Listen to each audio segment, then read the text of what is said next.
Hey, Hi. I think we're live. We're just checking first to make sure. Hi, everybody. Welcome to Heck Yeah Hangouts. So just in case you guys don't know how this works, this is a completely open Q&A. Cool. Completely open Q&A. So if you guys have any questions, there's a form right down here that you can send us questions. We've already gotten like over 100, so if we don't get to yours, I'm very sorry. And we'll introduce ourselves in case you came from one of our sponsors, which are further down there. So I'm Ben. I shoot weddings and editorial work and do a lot of education. And this is my lady. I'm Katch. I shoot mostly weddings and some editorial work. It seems like it's lagging. Is that okay? Oh yeah, the lag is fine. Okay. Cool. So we'll go ahead and get started. We have a bunch of questions here. The first one is from Ben Hewitt. Hi, Ben. Ben came to Heck Yeah, so that's awesome. Were you talking about the lag? Yeah. The lag is okay. It looks really cool on our end. It looks like we're really good dancers. I can see, look, it stops. All right. So Ben Hewitt says, how do you deal with brides that have very specific shot lists? #thank you Pinterest. Do you get every shot? Have you ever missed a shot? So when someone either asks me if I want a shot list or if they just send me one, I usually tell them that I don't go off a shot list because it kind of kills my creativity. It basically just means I'm like walking through a wedding, just going, check, got that one, check, got that one, instead of being able to actually enjoy it and shoot moments as they happen. So I just kind of explain that and tell them that I really appreciate them sending it because it gives me an idea of what they like. But just so you know, I don't go off a shot list for this reason. But it's super helpful to have, so thank you. That way. Yeah, so don't be afraid to say no. That's a lesson. Yeah. Yeah, so I hope that helps, Ben. Do you want to read the next one? Sure. Bree writes in, I feel so stuck in a rut with variation in composition and focal length. I've tried changing my lenses to get variation, but still find myself centering my subject so all my photos look the same. Do you have any suggestions? So Bree, you're not alone. I feel like we've all felt like this at some point. And I think the best advice I can give is just, it's kind of obvious, I guess, but just do things differently. Just remind yourself to like run far away and shoot from there. And instead of using your 50, use your 85 or your 135 from far away, and then go really close up and use your 35 or whatever you usually don't use, and then move around them, like shoot from here, shoot from here, shoot from here. Get on top of them, like climb a rock and shoot from above. Get really low to the ground and shoot from below. And then some of the shots might be terrible. You might not like them, but it'll really get you out of that rut of always shooting like this. You can also shoot while you're moving, like having them walk towards you and shoot from the hip. That will kind of that will really force the different angles and different perspective and like props, and you might be really happy with some of the shots that you get there. Yeah, and I know that sometimes it's super hard to remember that. Which is why you're asking for help. So what you can do is you can actually set an alarm on your phone for the middle of the shoot, and I've done this before, just to remind me to like slow down or to shoot things differently, whatever it is.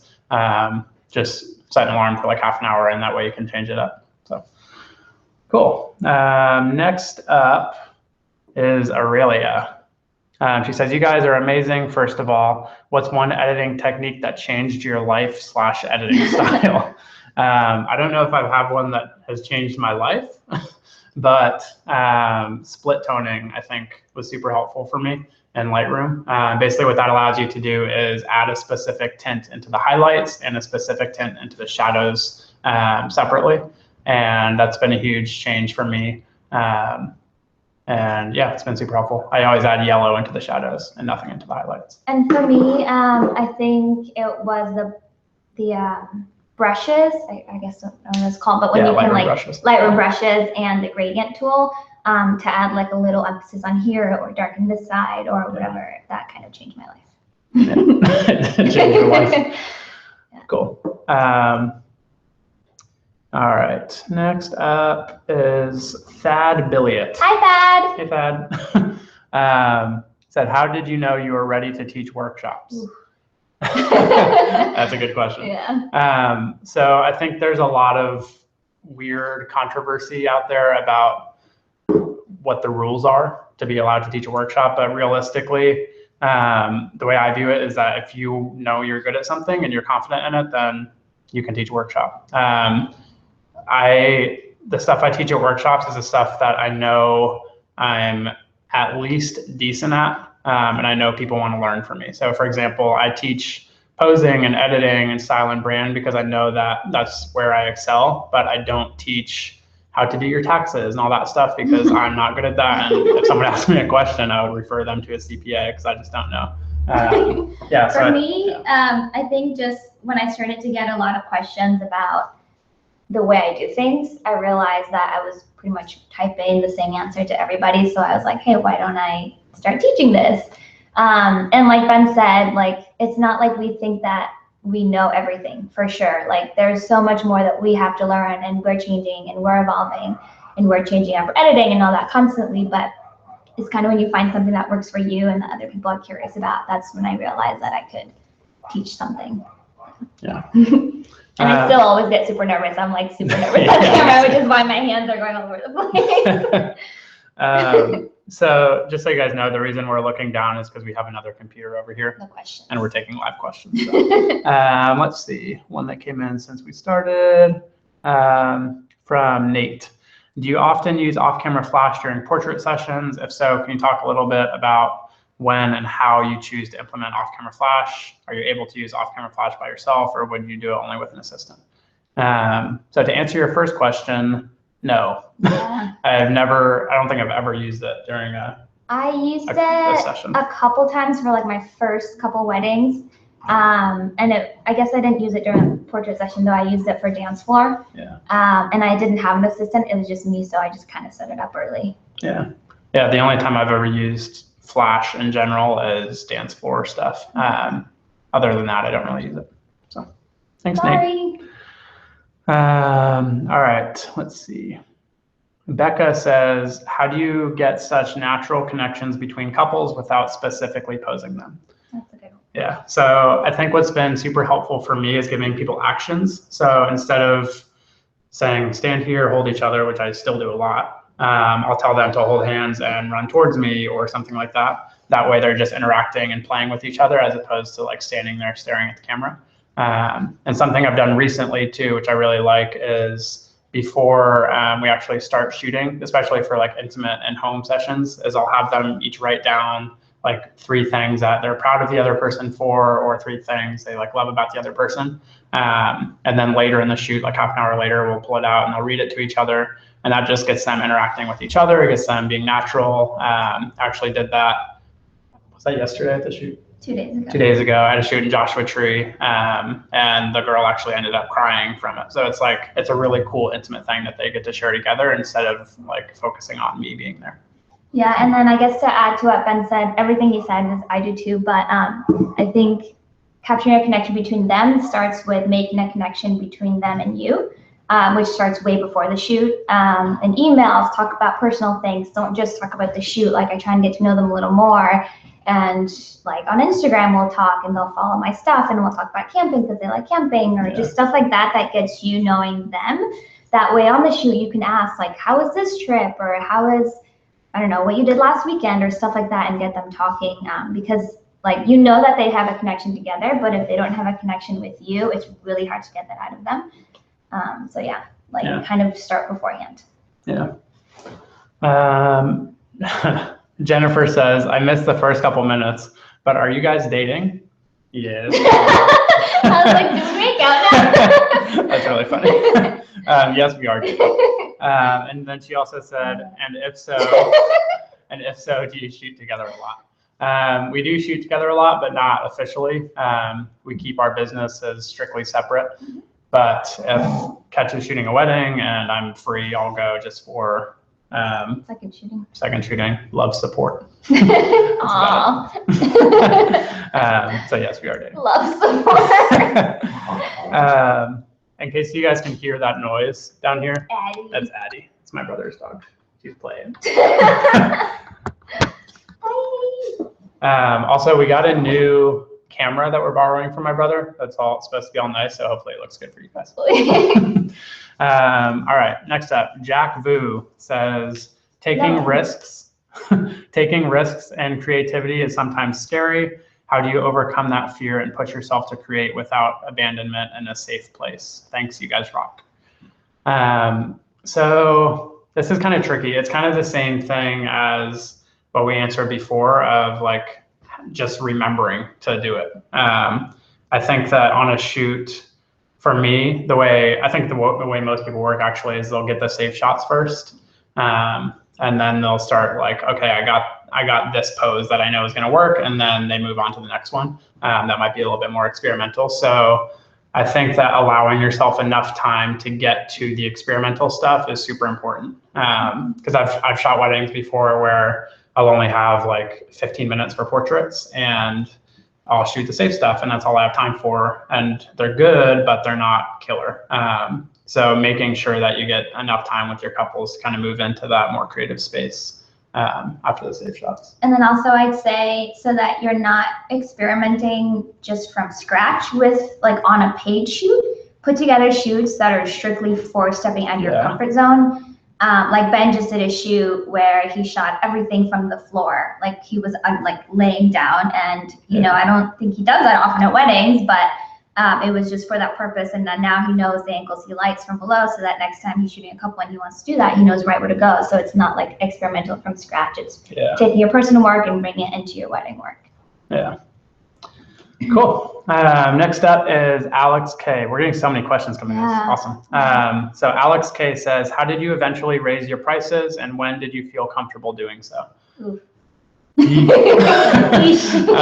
So I basically, when I started, I actually started my career on Craigslist, like most people do. And I shot my first wedding for $300. Didn't you do yours for $500? Mine was $500. Yeah. My first solo wedding was $500. Yeah, so Katch has me beat. Yeah. Also Craigslist though. Yeah. And I shot for a good year on Craigslist, I think getting up to like 1,500 or so on Craigslist.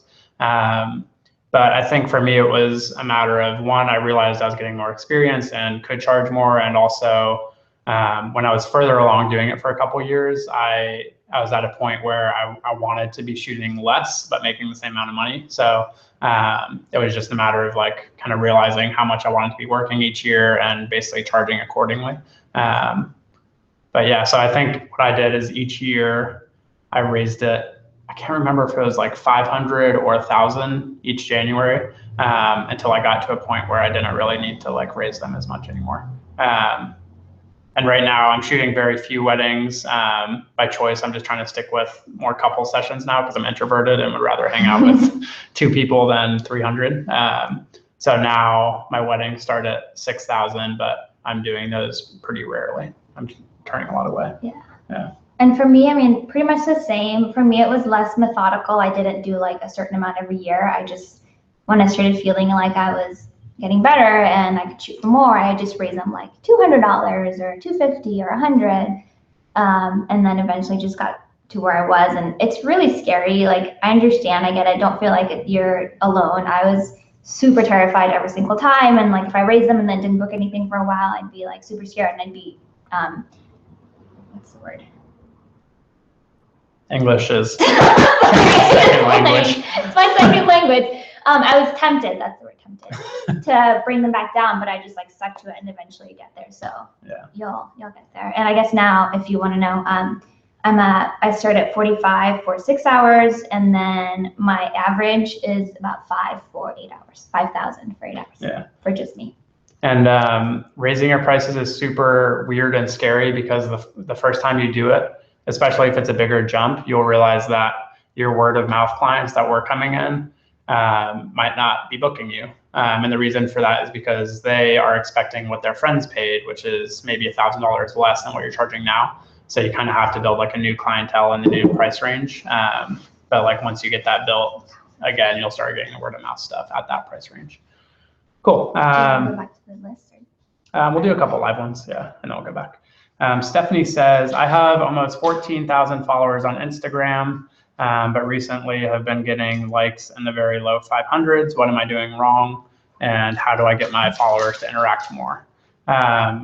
So first, that's like the question of life. Yes, it is. I'm just kidding. But honestly, that's actually not bad. Yeah. yeah, 14,000 followers with 500 likes a photo really isn't bad. I mean, if you look at my stuff, that's about the same ratio I have, and I think about the same as you have, right? About, yeah. Yeah. So you're not doing anything wrong. But what you could be doing better, I assume, I haven't looked at your Instagram, Stephanie. But I assume that one thing that could always help with interaction is asking questions. So for example, yesterday, I was editing all day and I asked for binge Netflix suggestions, and I got a ton of comments on it and a lot of interaction on it, just because people were telling me what their favorite shows are to binge on. So yeah, I think just kind of fostering interaction through your captions, whether it's asking a question or something like that. So captions are super important. I'm just going to add to this. It doesn't really answer your question, but I mean, I get, and I guess we both get super down sometimes about social media, but just realize that it's not the most important thing. Like, it is so easy to get frustrated and be like, what the fuck am I doing wrong? Why is this not working? But it's important. Yes, it's important for business, but I don't know. Sometimes we just let it take over and just remember not to. Yeah. Oh yeah, and the other thing I want to say too is that the captions are super, super, super important. I find myself scrolling through Instagram, and even if I'm not a huge fan of the photo, I'll read the caption, and if it's funny or something, I'll still double tap it and like it just because the caption got me. So put a decent amount of effort into your captions too, because that'll help with likes and interaction. Okay, let's see. This one's funny.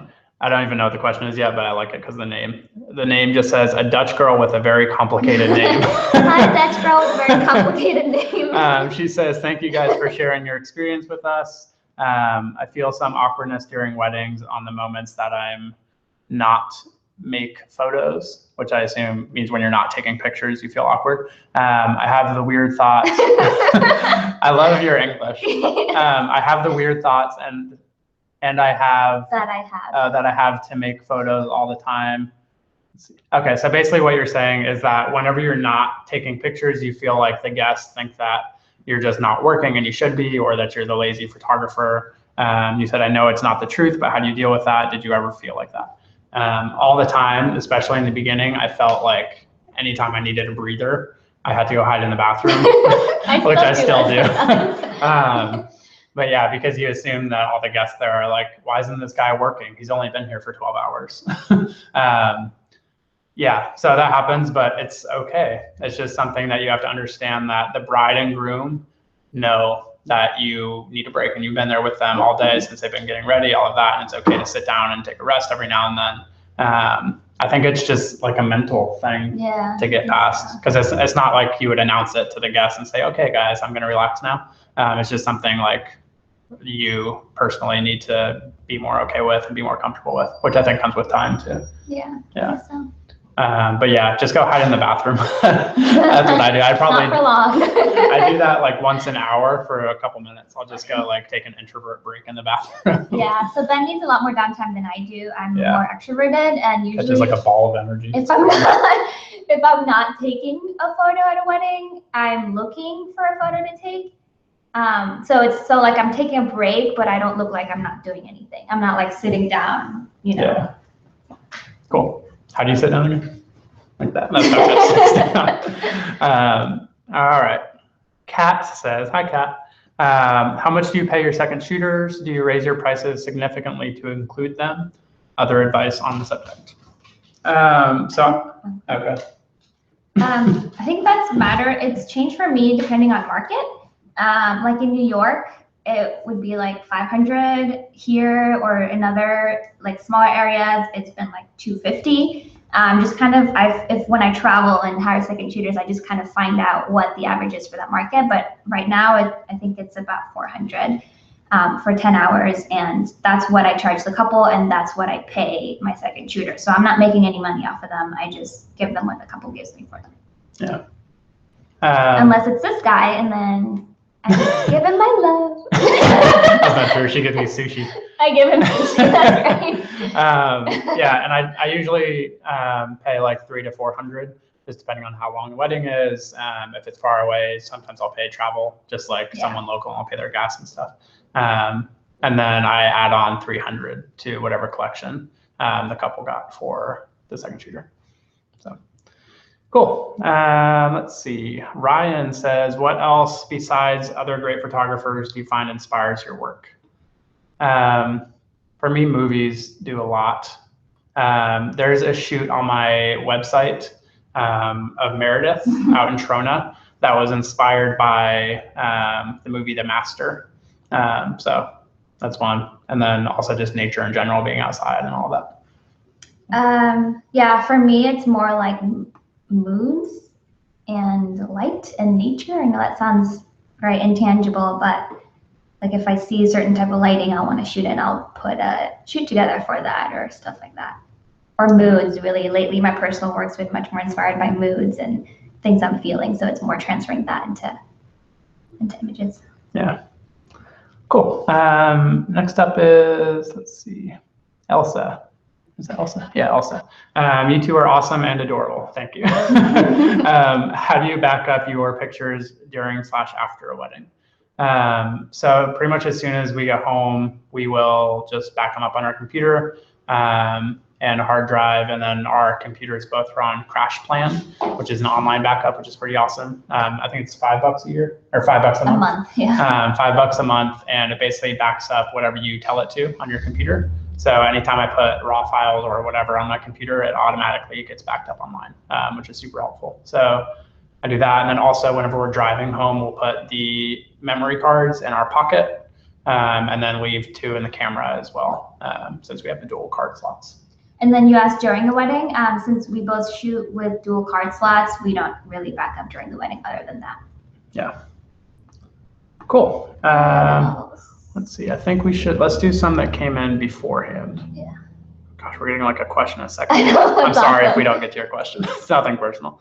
No, it is. It is personal. All right, so Diana says. I'll read it. Okay. What's your must-have lenses for shooting ceremony and reception? I feel like I need a long lens such as 7200, which I don't currently have, and just wondering, maybe I am only too afraid to get up close. Would love to get some opinions on what works for you and why. So I shoot most of my ceremonies with 35, 50, and 135. So I do have a longer lens. I have shot ceremonies before where it's a really small space and I'll use my 85 instead. So I don't think that you need a 7200, honestly. Those are just huge and bulky and I'm just not a fan. Unless you're fine with that, then that's totally fine. But I think you're good. I mean, you shoot them at 85, right? Nothing wrong. Yeah, I do 35, 85.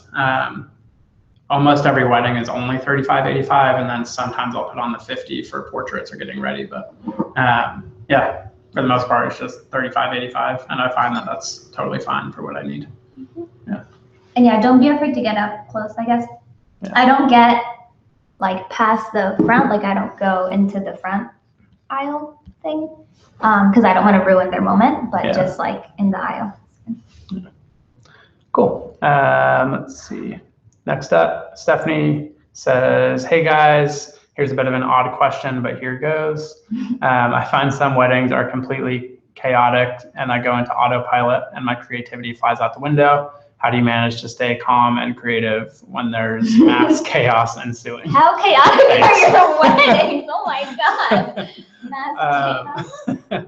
I think that it's very, I think in the beginning I got stuck on seeing the whole forest as opposed to seeing the trees. Thanks. So I would get overwhelmed because I would see this whole forest of moments that were happening, and I knew that like if I took this one, then it means I'm going to miss that one.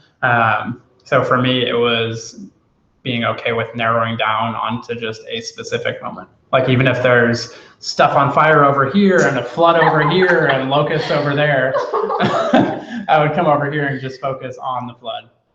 Right. There goes a good analogy. But yeah, just focusing on like small specific moments kind of takes away the feeling of chaos for me. So maybe I interpreted the question wrong, but my answer was going to be to like if something's happening and I'm shooting portraits or something and it's like the timeline is messed up and we only have 10 minutes and I'm like rushing, just take a step back. That's what I've done before. Even if we only have 10 minutes for portraits, it is so much better to take 1 minute away, like walk away and just tell them to be together, and like say you're shooting from far away, but really what you're doing is just like centering yourself. I've had to do that before. It's better to waste 1 minute doing that and then get creative afterwards than to rush and then have 10 minutes of not creative. So that's what I do sometimes, like walk away, you get the wide shot, and at the same time you're like, okay, what shots did I want to get? What have we not gotten? Like, how do I get creative? What, you know, mentally, what do I want to do differently? So yeah, just walk away and take a break from it. Cool. That's helped me. Speaking of taking a break, like, this is overall. I feel like we're going so fast. fast. You want to take a little nap break? We're going to take a nap break. We'll be right back.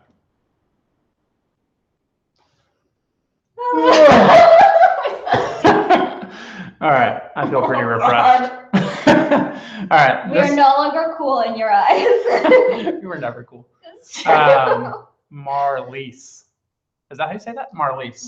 I think it's Marlise. So Marlise says, how do you go about inquiries for the same date? At the moment, I give wedding clients who've gone through the trouble to meet me 7 days to pay their deposit and get the agreement signed.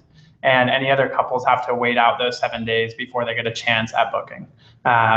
But what if the first couple decides not to book and then the other couples also run away during those 7 day periods? The first come, first serve option also crossed my mind, but then what if two couples pay a deposit on the same day? Would I just need to pay the last couple's deposit back with an apology? Thanks so much. Yeah, so the way I have always done it is strictly first come, first serve. Yeah. I think I've only run into it one time where I received payments together. And I've shot like 300 weddings and it's only happened once. And for that one, I did the couple who got in touch with me first because I literally got their checks at the same time. So it was just whoever got in touch with me first got it. And people understand, like I know it's probably a bummer for people, but it's first come, first serve. That's just, I feel like the fairest option because it's really up to them, not to you or anything else. So I think from your question, it sounds like you're doing paper contracts because it says they have 7 days to get the agreement signed. I don't know if you are, but what I do is do electronic contracts. And then the first one who signs it in my book gets the book, and then they have 7 days to get the actual check-in. And again, I've never run into anything except one time, two couples wanted to sign the same day. And I literally just told them it's first come, first serve. I just sent it to another couple. And then one of them 2 seconds later replied with the signature. So yeah, I mean, it happens sometimes and it's a bummer, but. Yeah, and I think it's also okay. Well, first of all, actually, I'm gonna go back. If you do want to do electronic contracts, I do them through HelloSign, which is super nice, and you do them through someone else. No, I use HelloSign. I used to use EchoSign. EchoSign, yeah. So I use HelloSign, and so does Katch now. They're really nice. And then the other thing I was going to say, I think it's okay to be upfront with your couples. If you do have two people that are inquiring about the same date, just let them both know and just say, no, there's another couple interested as well, and I do my contracts first come, first serve.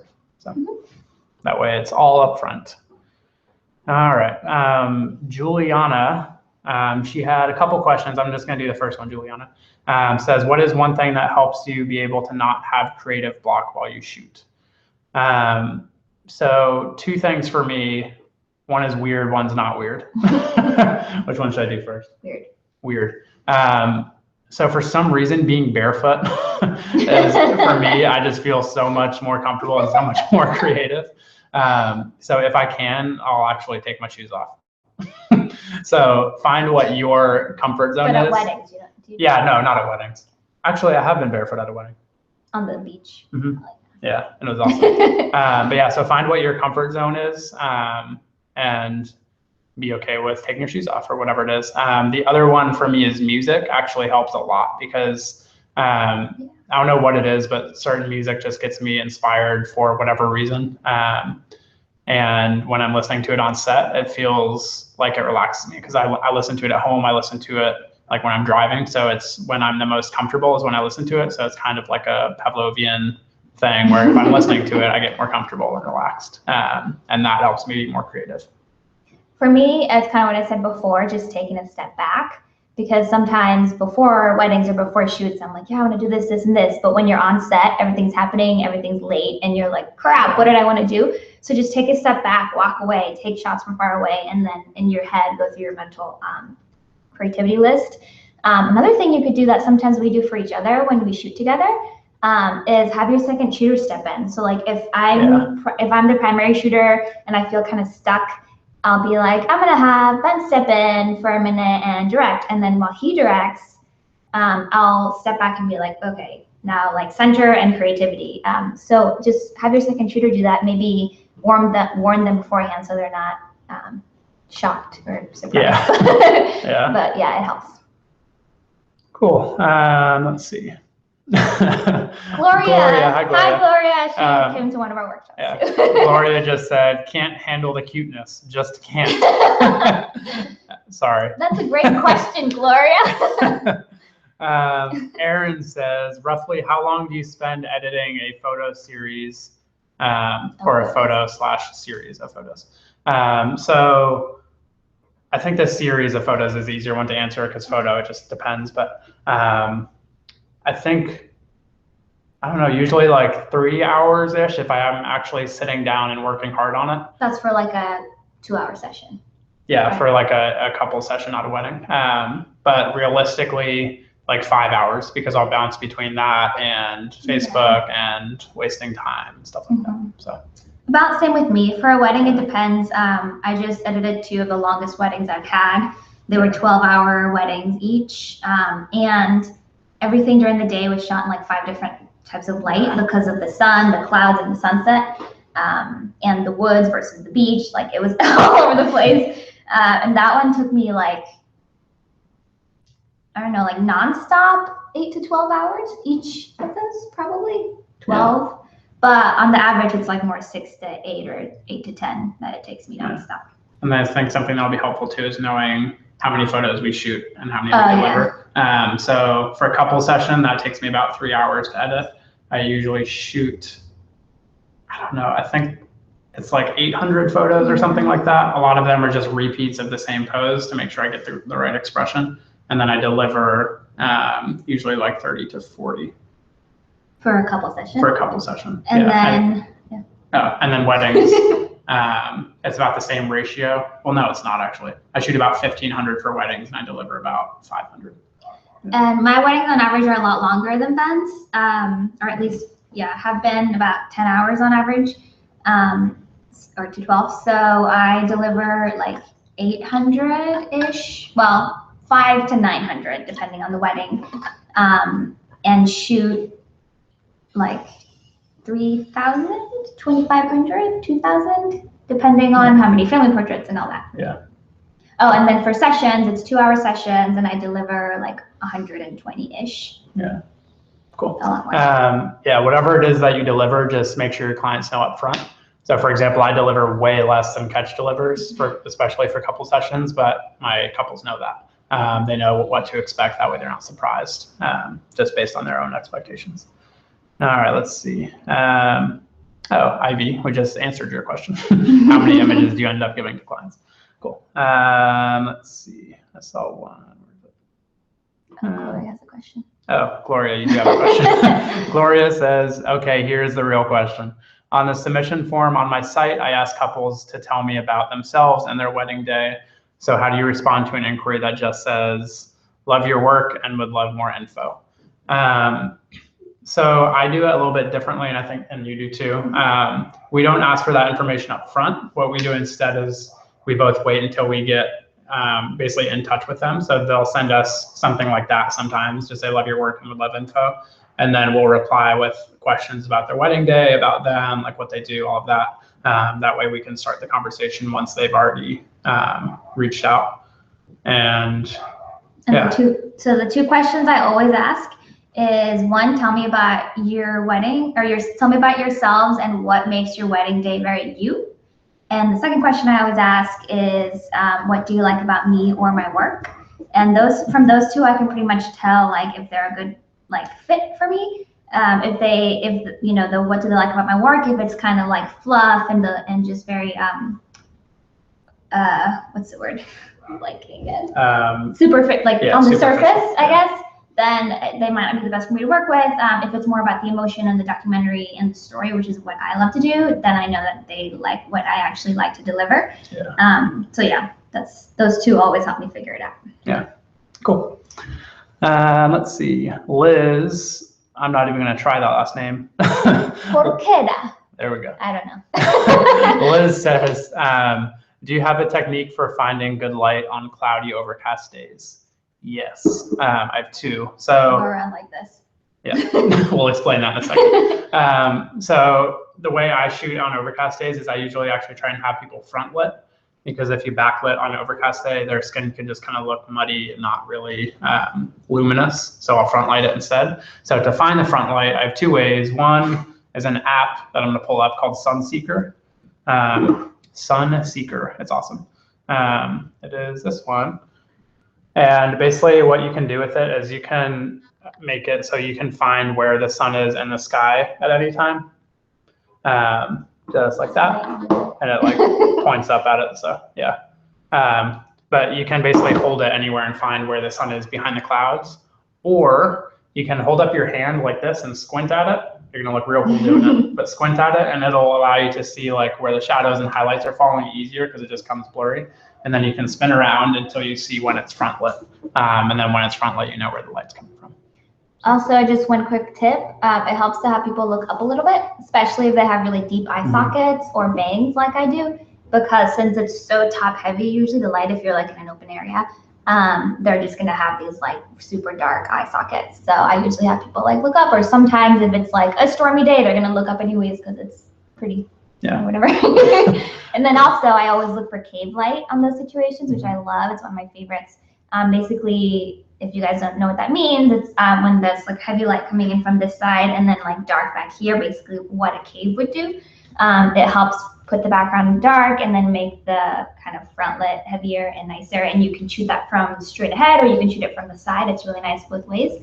And you don't have to have a cave for it. It can be like a covered porch thing, or it could be like a heavy tree here with like open or yeah. All right, so I'll show you guys an example of what that is. I think I can share my screen. That's so cool. Cool. Technology. Yeah. Okay, so I think you can see it. So this right here, she was basically under an awning. There's like a porch, and the way she's facing is just out into open sky. And behind her is an awning that's all covered in shade. So it basically allowed the background to be dark and her to be bright. So she kind of pops out of the background a little bit. Right? Anything else to add? No. Cool. I'm gonna stop. Cool. Hi again. Can you see us? Yes? Okay. It's weird not having feedback. I know, I feel really so weird. Stupid. But there's a good one. So Maria asks, hey guys, do you have a welcome package for your clients? If so, how does it look like and when do you give it to the clients? Also, how do you deliver your pictures? So the first question, I don't have an actual package, but I have just a PDF that I put together. It's electronic, it's not print. And I send it to all my clients, and it basically talks about what to keep in mind for planning for photography. So like first looks, why to do them or why not.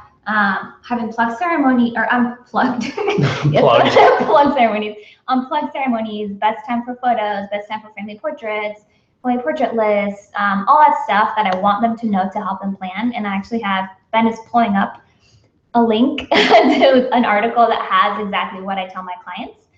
And it really, I mean, couples have responded that it helps them a lot to plan. So yeah. That's all I do. I don't send them anything like an actual package, even though I know some people who do, and it's cool.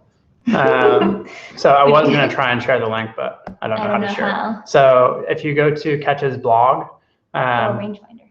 Or rangefinder, yeah, it's in there too. But on her blog, it's wedding planning tips for photographers and couples. And it's a blog post. It's a couple down. Yep. Cool. Hope that helps. Yeah. And yeah, I kind of do. What's that? Oh, sorry. I do a similar thing. For weddings, I have like basically a PDF, but it's not when people book me, it's before they book me. And it shows a couple like featured weddings, my pricing, FAQ, all that kind of stuff that I've sent people. And then as far as delivering images, I use proof boxes from Cypress albums. They're just super gorgeous, customizable, and it basically has a print of all of their photos and then a USB drive as well. And it's like a super nice little gift for them. So. Cool. Let's see. A short people question. Yeah, so short people. Vashti says, yeah, you can read. I am 5'1", so fairly short. So I'm 5'1.5". So I have a half inch over you. Not really. That's how you know people are short when they use the half inches yes. to make themselves sound taller. In the morning, I'm 5'1 3/4". So fairly short in models. Everyone else are taller than me. Do you have any recommendations for someone who is shorter? Yes. I shoot, like, for couples at least, when it's kind of fast paced. I put my camera on center heavy focus as opposed to just the like one dot. It's like the 3x3 grid focal points, and then I do it autofocus, and I hold my camera up here, and they'll be right here. And as I talk to them, like, I'll have them say things to each other, laugh, whatever, and I'm shooting just kind of rapid fire like this, and that gets a better angle on them, and then I get really like candid moments. And some of them are out of focus, but it helps a lot. It works really well. I know a lot of people who bring Step stools. To shoots or weddings, like the little foldable ones, that could help. Also, I climb on things a lot, and I'll climb on a rock or on whatever, on a chair, whatever I can to get higher. And then last, I have people sit a lot if they're really tall, so I can get a little bit higher than them, like sit together. Yeah. Like I'm not short. And then also, so I don't know. I'm not. Then also embrace the lower angle. I do that too, like just accentuate the landscape behind them and get even, like 5 feet is not necessarily a good low angle, so even I get lower to the ground, like all the way to the ground, and shoot up, and then that makes the landscape like nice and all that. Yeah. Cool. Embrace it. Let's see. Stephanie G says, what do you do when you have a client reach out to you to shoot something, but after speaking with them, realize that they are not a good fit? How do you handle the situation? Do you take them or do you gently turn them away?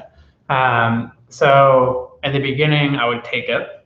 I'm not saying you should, I'm just saying I did, because I was like, I got to book everything. I didn't realize that I could turn things away. But now it kind of just depends on like the situation. But in a situation like it sounds like you have, I would probably gently turn them away and send them recommendations.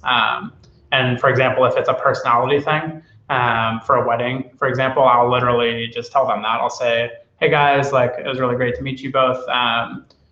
Like clicking with people is super important for the way I work, because I want to make sure that we're both natural in front of each other, since we'll be with each other for 12 hours on your wedding day. And I'll tell them that I actually have a friend that I think would be a really good fit and click really well with them, and then I'll send them a link as a recommendation. That way it's not just turning them away, but you're saying, here, I think this person would be a really good fit for you. Yeah. And I do something similar too, and then I also say sometimes, like, if they're just the kind of couple that wants to give me shot lists, that wants to do this elaborate stuff that I don't do, I just say, it sounds like my style is not going to provide what you guys want, and I want you to be happy with your photos. So make it about them too. Like, it's not that you don't want to shoot their wedding, it's that you know that the way you shoot, they're not going to be happy with your photos. So say that, and say like, I have recommendations of people who shoot the way you want, all that stuff. Yeah. Cool. Do you want to read this one? It's for you, from Jake. Katch, I see on your blog, oh, hi Jake. Katch, I see on your blog that you offer some wedding tips. Do you find that your couples adhere to these tips for lighting and timing purposes, or do you find yourself stuck in poorly lit hotel rooms more often than you'd like?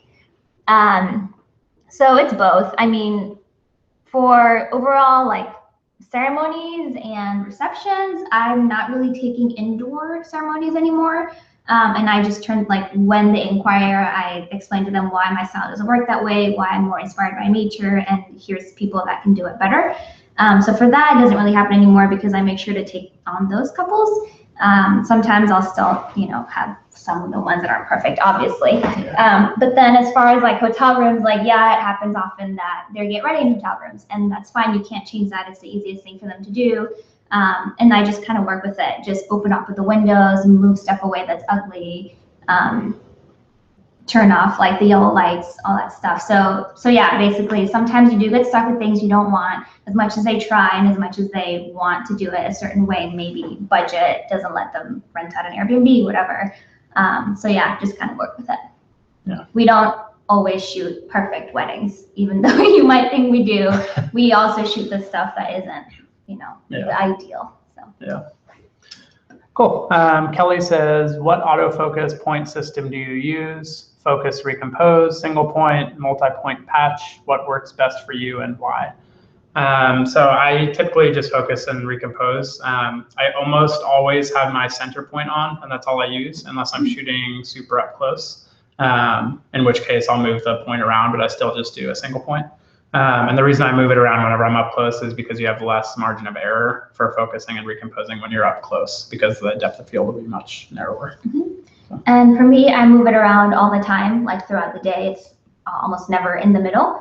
And then, like I said, when I shoot, when I'm not looking through the camera, I'll put it on like the grid that covers a wider area. I don't know what it's called, like the 3x3 grid, a multi-point patch, I guess you called it. And that helps with the focus. Yeah. Cool. Let's see. About the like RV one. Oh yeah.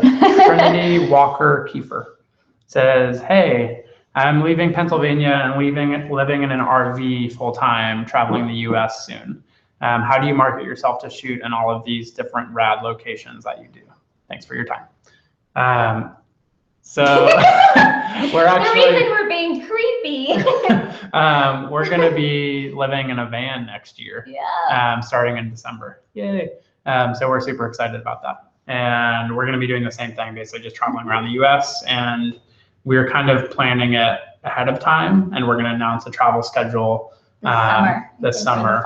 Yeah. So people know, like, for these 2 months, we're going to be in Washington. These 2 months will be in Colorado. And we'll kind of push that out through our websites and all of that. And then I think that basically when we're like traveling to a new place, we'll probably be announcing it on Facebook or Instagram and saying like, hey, we're heading to Colorado for these next 2 months. If you're in love and want to have a session, like, feel free to get in touch. And then as for weddings, like booking weddings is a bit trickier because people do that so far in advance.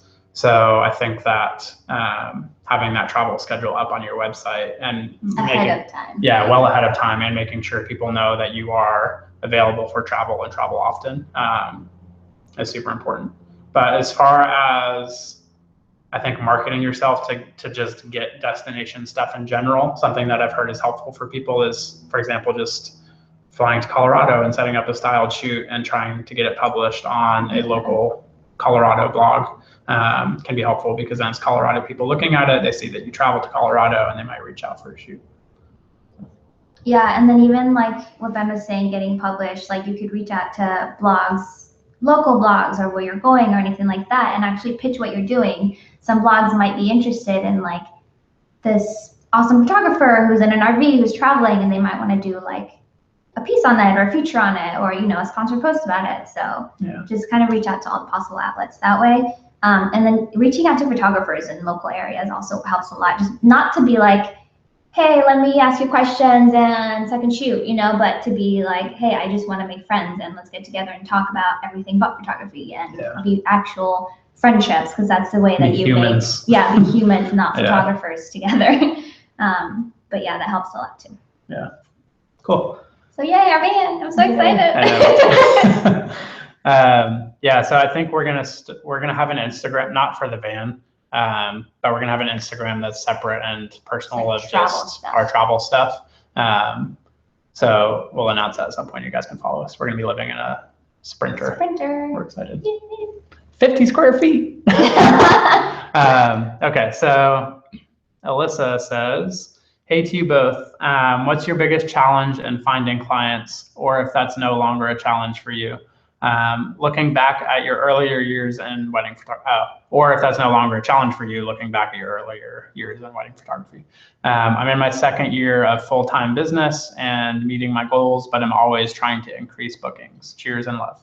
So first of all, if you're in your second year of full-time and you're meeting your goals, you're kicking butt. So that's awesome. Yeah, that's true. So that's really good. I don't think that you're doing anything wrong. So we're not going to give you any advice.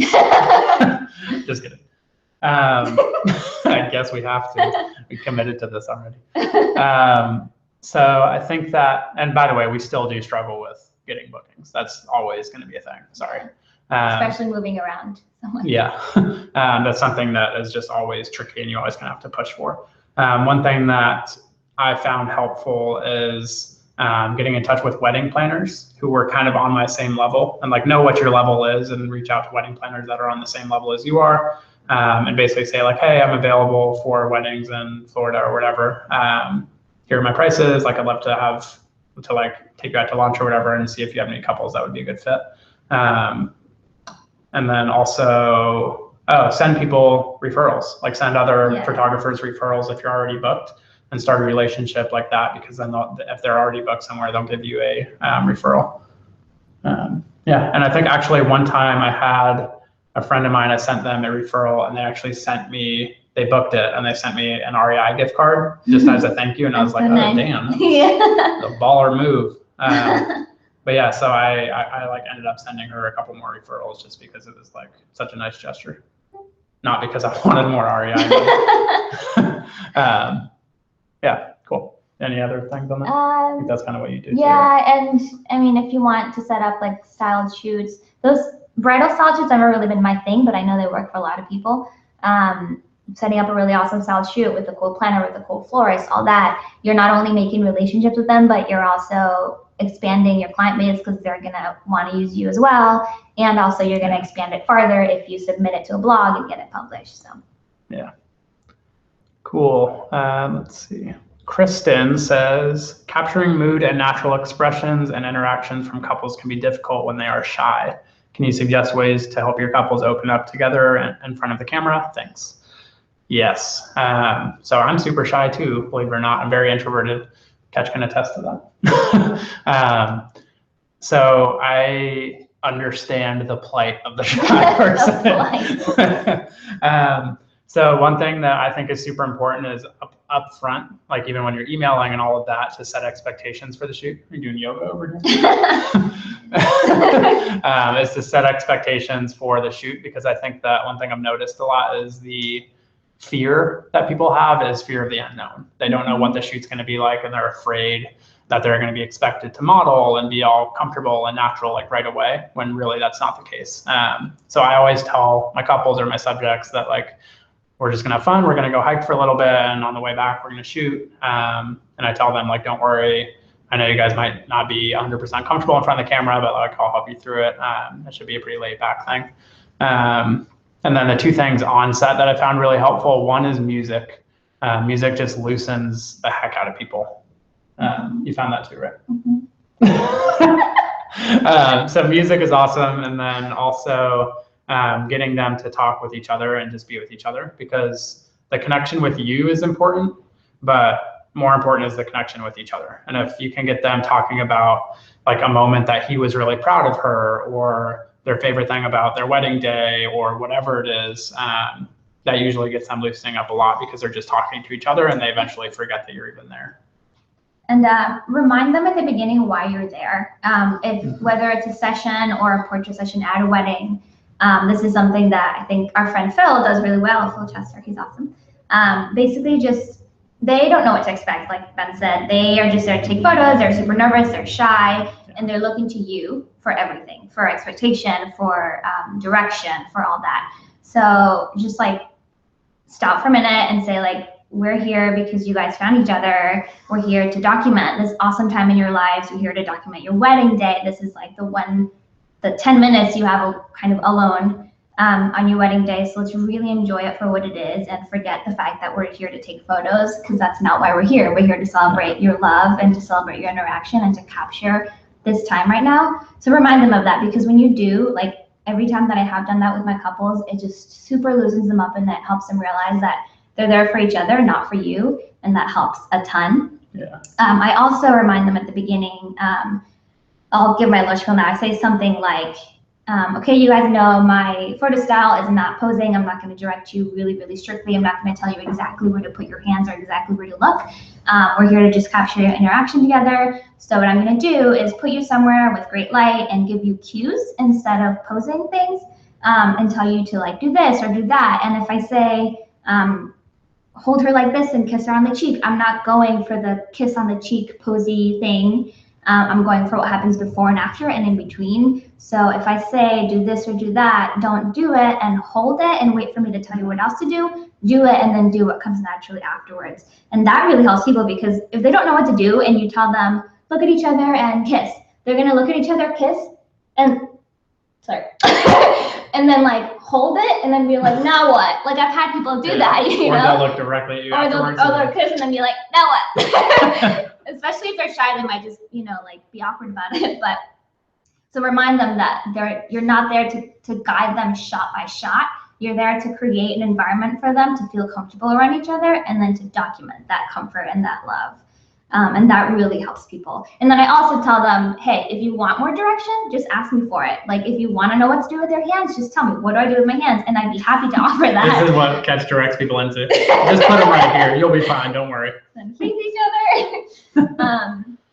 So yeah, all those expectations, setting that mood and that setting for them is super, super important. Yeah. And then lastly, one thing I wanted to say is that we all want to get those like really intimate, sweet moments of couples, but some couples just don't do that. And that's totally fine. I've had couples who are like, we're not very physical. So like, I know not to tell them to look into each other's eyes and kiss. Yeah.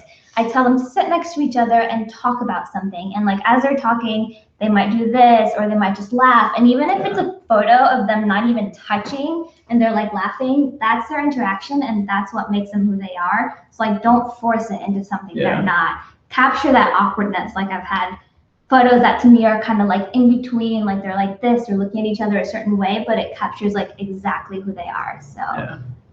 And you had a couple that one time it was a picture that was like just super quirky in between. But yeah, they were like this, and she was like getting up and like doing something. Yeah, but the couple said like that picture is so us. And it was like their favorite. Yeah. So. Cool. What time is it? Ooh, 3 minutes. 3 minutes. One more question. Hot dang. All right. Well, this one's gonna be a quick one. Julian says, do you use any filters, polarize, etc., and lens hoods, and why? No, we don't use any filters. I have used a polarizer filter once. If anyone doesn't know what that is, it basically just cuts down on UV light, which means you get like more blue sky and rich colors. I've used it before, but wasn't really a fan. Sometimes I'll use a UV filter, which is like clear glass basically, and I've used it to create more lens flare, because lens flare is basically light bouncing off of glass in your lens. So if you add another piece of glass on the front, it just gives it more stuff to bounce around on. So I've done that. And then lens hoods, yes, most of the time, mostly just to prevent me bumping the front glass and anything. I do that. I'm really clever. She said doo-doo. Okay, we're done. I bump into things a lot at weddings, so the lens hood keeps the glass from hitting. Yeah. Let's see, another quick one. Kaylee Drew. I'm gonna call you Drew because I don't know how to pronounce your first name. So Miss Drew says, what do you use for music, iPhone and speaker, ? Yes, exactly. So actually I'll go grab it. Oh no, I can't be alone. We use a speaker that's actually our shower. We use it in our shower too. Here comes. Okay, so it's basically it's waterproof. Yeah, it's just a little waterproof Bluetooth speaker. But what I really like about this one is up at the top, it has all the controls. So I can like pause it from here. I can skip the song, turn it down, turn it up. That way I can just leave my phone in my camera bag and control everything on the speaker, which is super exciting and easy. That's all we have time for today. That's it. Hope you guys enjoyed it. We always will have our past episodes or Hangouts up. I don't know what to call them. Our past videos up on the Hangout site. So there's actually one up there now from when Phil and Sarah were on. So feel free to go watch those. If you want to watch this again later, you can too. It'll be there probably in a day or two, whenever I get it up. Probably today. Probably today. Yeah, so I think that's it. So other than, whoa, I need to stop this video right now. Yeah, so other than that, if you guys want to tune in for next one, you're welcome to submit questions for it, or just. Do you know who it's going to be? We have no idea. It might be Addie. Addie might be on the next one. Addie, what do you think? Do you want to be on the next one? Addie. Yeah, she did. Yeah, so I think it's going to be Addie. She'll be on the next one. Hi. So yeah, and also just on Facebook or Instagram or whatever, feel free to submit questions to us because we always answer ones that are answered or ones that are asked. What do you do? I'm snapping. Sorry. Katch is snapping. Also, if you want to follow us on Snapchat, I am Sasso Ben on Snapchat. We're live. There's also a Ben Sasso on Snapchat, but I'm not sure if I created it a while ago. He just doesn't remember the password. I might have just lost the password. So I'm Sasso Ben and Katch is Katch Silva on Snapchat. So yeah, that's all. Thank you guys. Bye. Bye.